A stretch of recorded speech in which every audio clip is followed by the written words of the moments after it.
로마서 13장 8절에서 14절입니다.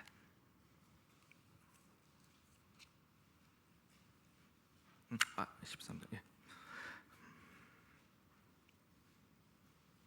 제한 성경은 신약성 257페이지에 있습니다. 네, 다시 한번 한 절씩 교독하도록 하겠습니다. 8절입니다. 피차 사랑의 비두에는 아무에게든지 아무 빚도 지지 말라. 남을 사랑한 자는 율법을 다 이루었느니라.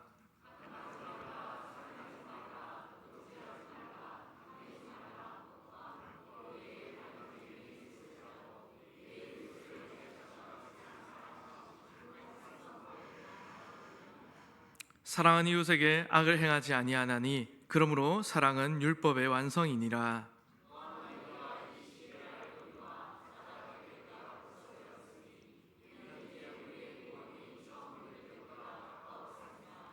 밤이 깊고 낮이 가까웠으니 그러므로 우리가 어둠의 일을 벗고 빛의 갑옷을 입자.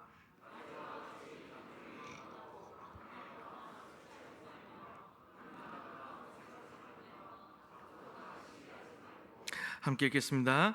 오직 주 예수 그리스도로 옷 입고 정욕을 위하여 육신의 일을 도모하지 말라.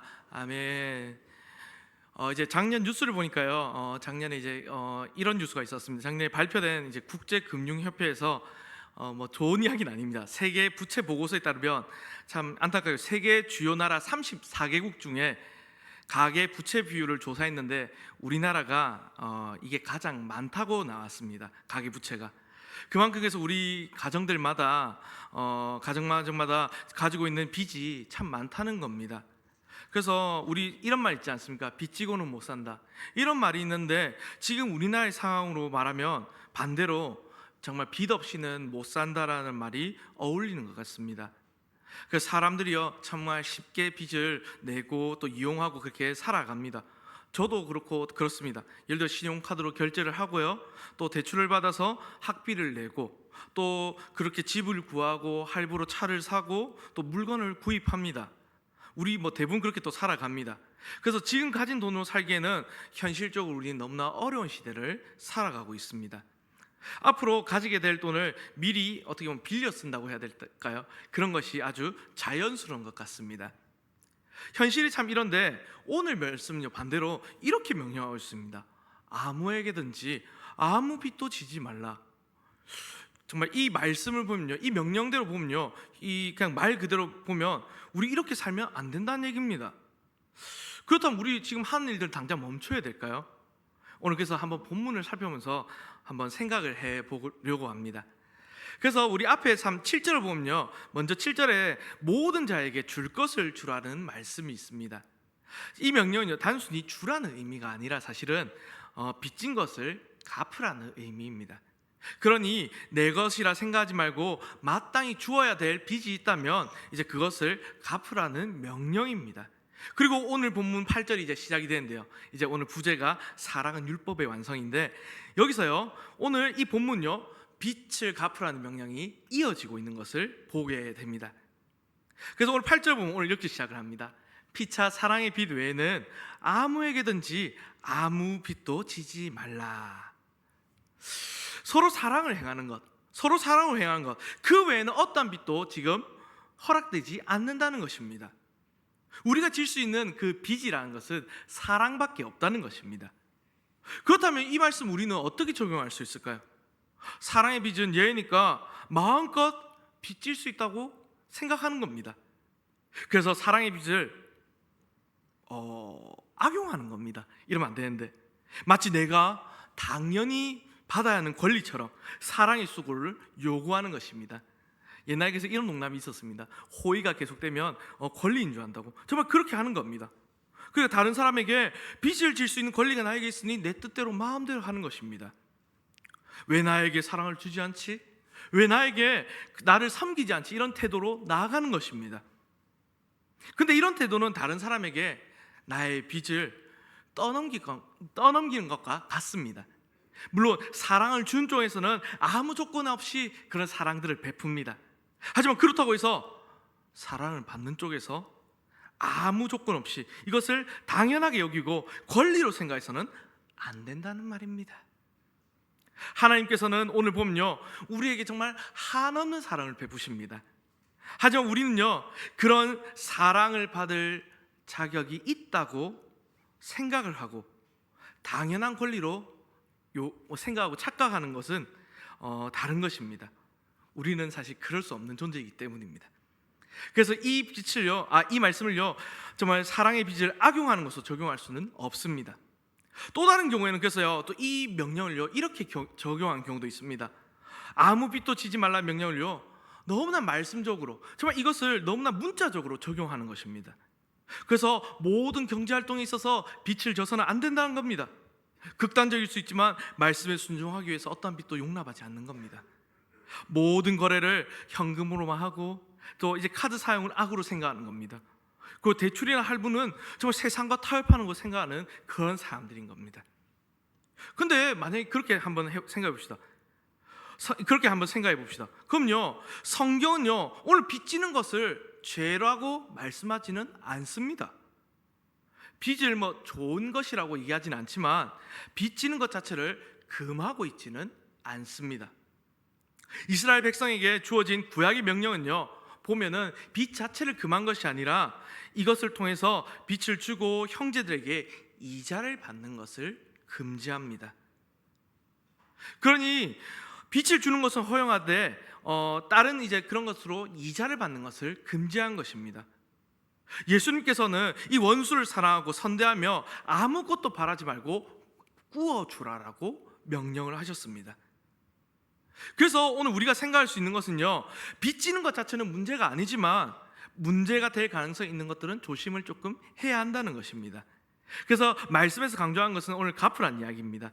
그래서 오늘 이런 이야기들이 좀 이어지다 보면 돈이나 이런 얘기로 생각할 수 있는데 결국 중심은요, 사랑입니다. 오늘 이것은 과도하게 빚을 지지도 말고 정말 이것을 통해서 남을 도우며 사랑을 행하라는 것입니다. 그리스도인들은 약속한 대로 성실하게 빚을 갚아야 하지만 우리가 아무리 다 해도 갚을 수 없는 빚이 있다는 겁니다.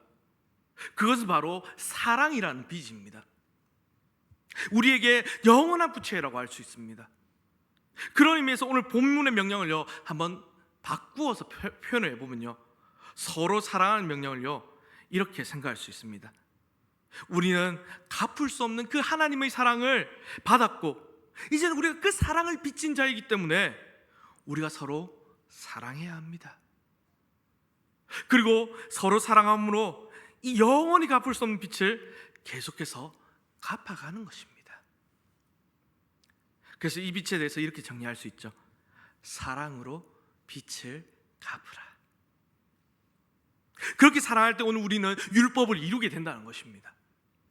바울은요 사랑의 중요함을 율법으로 이렇게 설명하는 것입니다. 그래서 13장 오늘 8절에 이제 후반부 말씀을 이렇게 얘기합니다. 남을 사랑한 자는 율법을 다 이루었느니라. 나 아닌 다른 사람을 사랑한 것만으로 율법을 다 이루었다는 것입니다. 율법에 정말 많은 명령들이 있지만 남을 사랑한 것으로 다 이루었다라고 말합니다.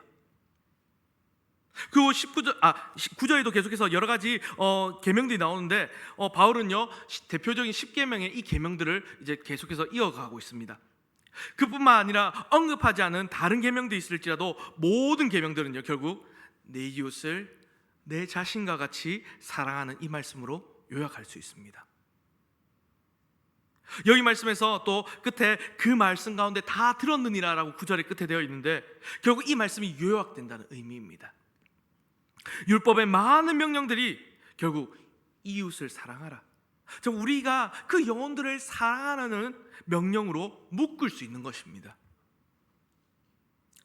율법 중에 어느 계명이 크냐고 묻는 그 질문에 대해서 예수님께서는 이렇게 말씀을 하셨습니다.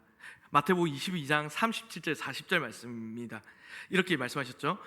예수께서 이르시되 내 마음을 다하고 목숨을 다하고 뜻을 다하여 주 너의 하나님을 사랑하라 하셨으니 이것이 크고 첫째 되는 계명이요 둘째도 그와 같으니 내 이웃을 내 자신같이 사랑하라 하셨으니 이 두 계명이 온 율법과 선지자의 강령이니라. 아멘. 율법은요, 오늘 율법의 모든 말씀은 이 두 계명으로 요약이 됩니다. 하나는 하나님의 사랑, 또 다른 하나는 이웃 사랑입니다. 나무로 비유하면 사랑을 뿌린 나무는 이제 큰 두 줄기를 정말 이루고 있다는 것입니다. 하나는 그래서 하나님 사랑, 다른 하나는 이웃 사랑으로 이렇게 두 줄기에서 여러 명령이 나온다는 것입니다. 이처럼 이웃 사랑이 율법을 요약하는 것은 다른 성경 말씀에도 참 많이 나옵니다. 그래서 야고보서를 보면 야고보서 2장 8절입니다. 너희가 만일 성경에 기록된 대로 내 이웃 사랑하기를 내 몸과 같이 하라 하신 최고의 법을 지키면 잘 하는 것 이거니와. 사람은요, 기본적으로 정말 자신을 소중하게 여깁니다. 우린 개인적으로 참 그렇습니다. 그걸 아끼고 사랑합니다, 자신을.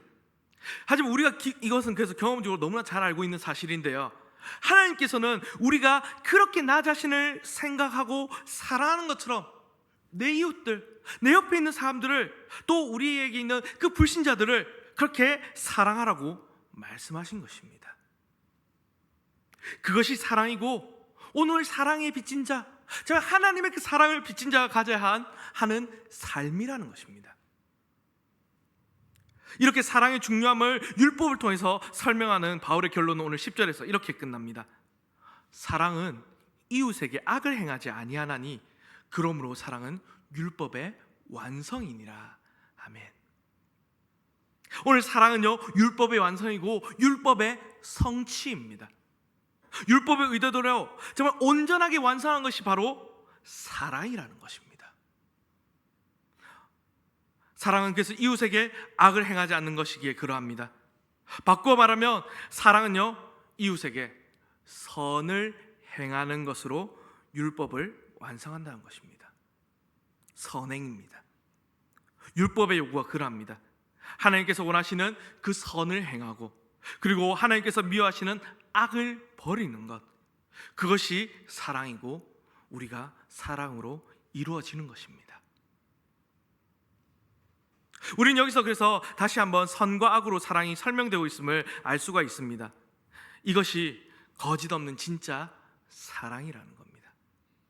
12장의 표와도 같은 말씀을 그래서 한번 생각해 보면 이렇게 되어 있습니다. 12장에 참 이 말씀 유명한 말씀인데요, 사랑에는 거짓이 없나니 악을 미워하고 선에 속하라. 그래서 이 말씀들이 오늘 로마서에서 12장부터 이어져서 결국은 빛을 갚으라는 명령은요, 오늘 처음엔 빚에 대한 이야기였던 것 같지만 사랑으로 이어집니다. 그리고 율법을 통해 강조된 사랑은 다시 선과 악으로 이어집니다. 그리고 이제 선과 악은 이제 제가 오늘 설명하고자 하는 빛으로 연결이 됩니다. 빛이 정말 분명하고 확실히 나타나기 위해서 어떠해야 합니까? 빛은요, 그 바탕이 되는 사실 배경이 중요합니다.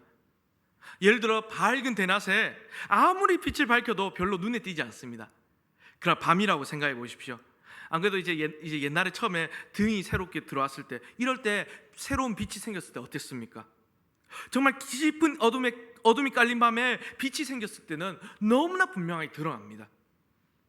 바울은 그래서 빛을 언급하기 전에 먼저 이 바탕이 되는 시기, 오늘 때를 언급하면서 이 말씀을 이어갑니다. 그 11절 보면 이렇게 되어 있습니다.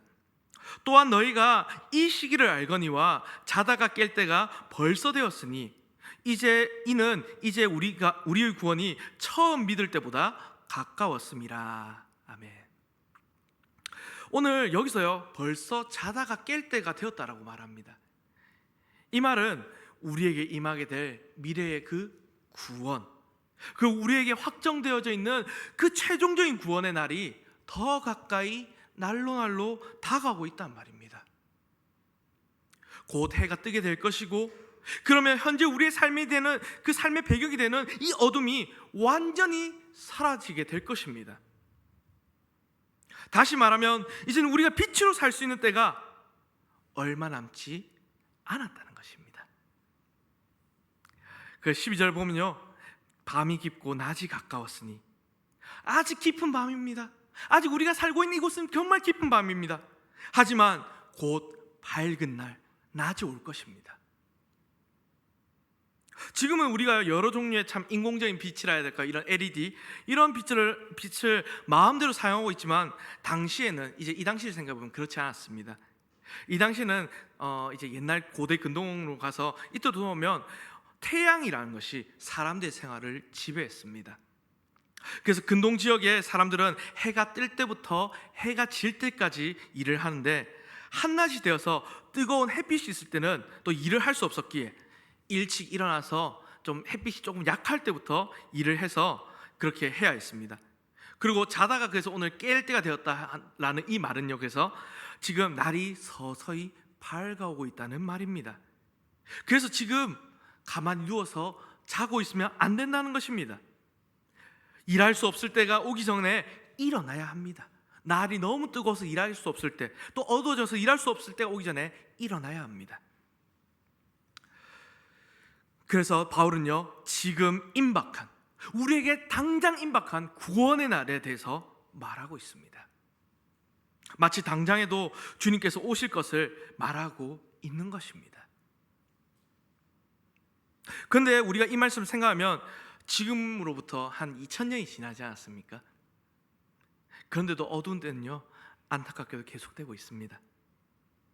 우리는 여전히 아직이라고 말할 수밖에 없습니다. 그러면 바울의 이 경고의 말씀을 우리는 어떻게 이해해야 할까요? 바울은요, 사실과 다르게 어떻게 보면 과장해서 경고를 좀 했던 것일까요? 구원의 날이 조금 늦어지더라도 준비하고 있으면 손해보는 건 없으니까 그런 의미로 그냥 좀 열심히 준비하라는 말로 이렇게 경고한 것일까요? 오늘 우리가요, 구원의 날, 예수님께서 오시는 그날에 대해서 분명히 알 수 있는 것은 두 가지가 있습니다.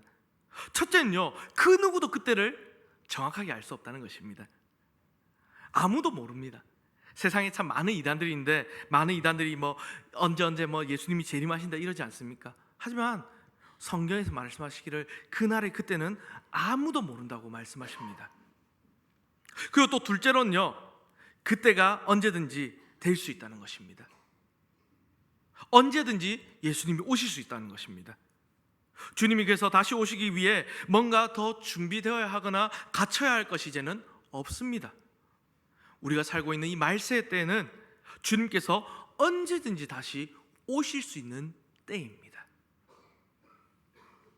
그래서 주님께서 다시 오신다는 이 확실함, 그리고 그때를 또 알 수 없다는 이 불확실함, 이 두 가지 때문에 우리는요, 참 우리에게 소망을 불러일으킵니다.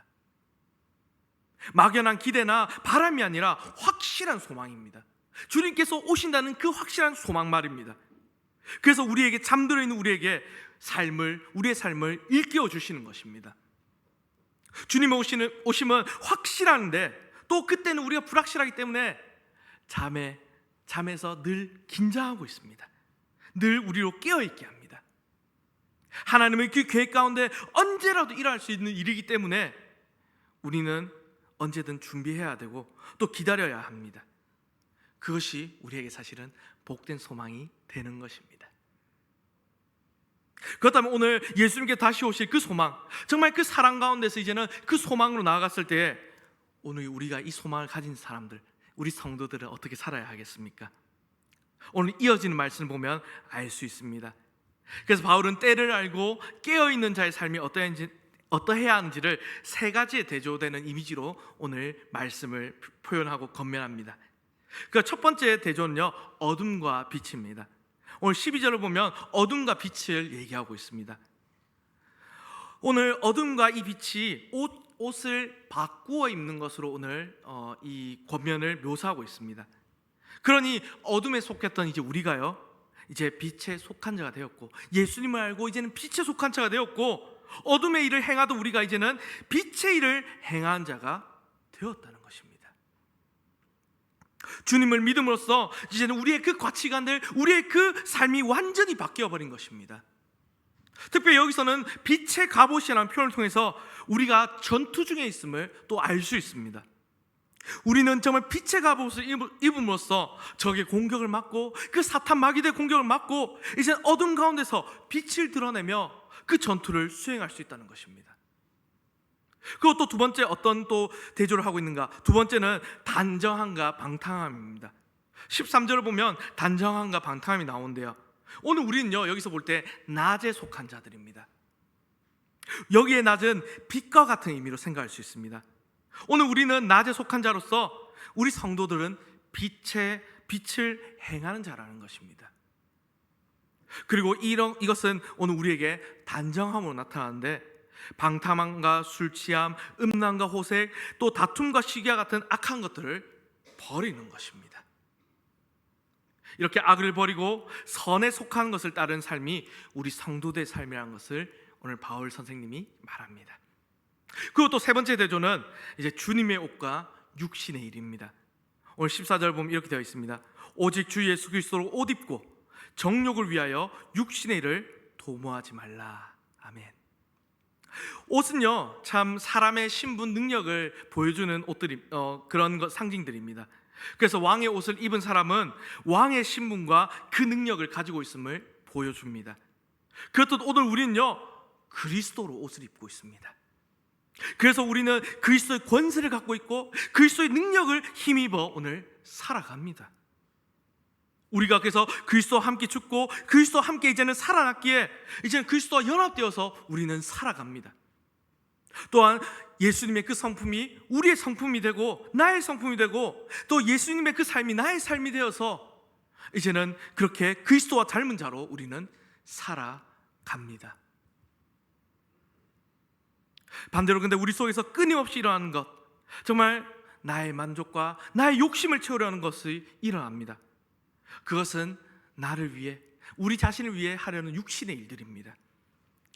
그런 육신에 원하는 일들을 계획하고 그 일을 통해서요 정말 가짜 만족을 우리는 얻으려고 합니다.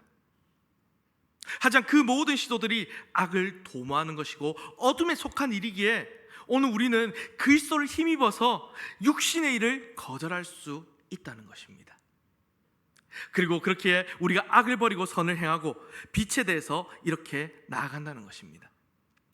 그래서 오늘 말씀이 좀 이 빛부터 시작해서 좀 여러 가지로 나왔는데, 그래서 오늘 이 말씀을 정리하면 이렇습니다.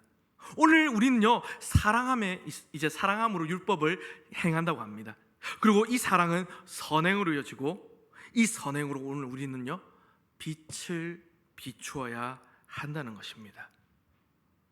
예수님은 마태복음에서 이렇게 말씀하셨습니다. 5장 16절 말씀입니다. 이같이 너희 빛이 사람 앞에 비치게 하여 그들로 너희 착한 행실을 보고 하늘에 계신 너희 아버지께 영광을 돌리게 하라. 아멘. 오늘 우리는요 빛입니다. 그렇게 우리는 그에 합당한 선행으로, 그에 합당한 사랑으로 오늘 예수 그리스도의 하나님의 빛을 비추어야 합니다. 그렇게 선행으로 빛을 비추는 것이 오늘 우리는 이웃 사랑이라고 합니다. 반대로 하나님께서 미워하시는 죄, 또 그 모든 악은요 희생이라는 것이 있습니다.